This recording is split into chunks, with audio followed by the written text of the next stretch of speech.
Chinese Lidar manufacturer Hesai Technology Co. said on Thursday that it will continue the legal process against the U.S. Department of Defense DoD after being re-added to the Chinese military company CMC blacklist. In a statement sent to the Global Times on Thursday, Hesai Technology stated that it was disappointed by the U.S. DoD's decision to reinstate the company on its blacklist and will continue legal action. We are glad to see that the U.S. DoD removed Hesai from the 1-60H list, recognizing and correcting its erroneous decision that was made in January. However, we are disappointed by its ongoing efforts to relist us on a different basis, the company said. Hesai has always maintained that we were wrongly added to the 1-60H list, as our products are strictly for commercial and civilian use. We have no connection to the Chinese military or any other military body.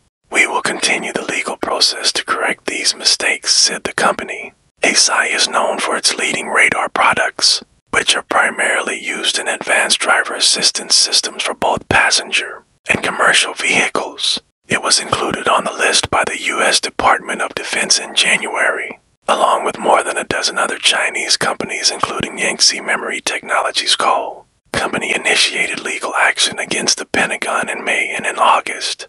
The Pentagon decided to remove Hesai from its blacklist of Chinese military-affiliated companies after determining that the laser sensor manufacturer did not meet the legal criteria for inclusion, according to sources cited by the Financial Times. Lidar, light detection and ranging, is an active remote sensing system that can be used to measure vegetation height across wide areas. Li Yong, a senior research fellow at the China Association of International Trade, told the Global Times on Thursday that the decisions made by U.S. politicians were irrational and reckless. They disregard commercial interests and contradict business logic, creating numerous trade barriers that disrupt global supply chains and undermine the global trade cooperation system, he said.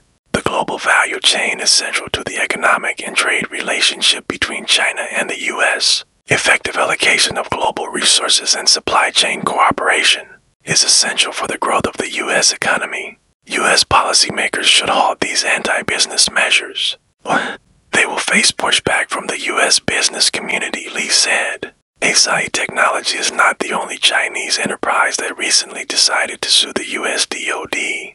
On October 18, the Chinese drone maker DJI filed a lawsuit against the U.S. DoD, challenging its inclusion on the CMC blacklist and seeking to be removed from the list. On October 8th, China's Commerce Minister Wang Wentao held a telephone conversation with U.S. Commerce Secretary Gina Raimondo.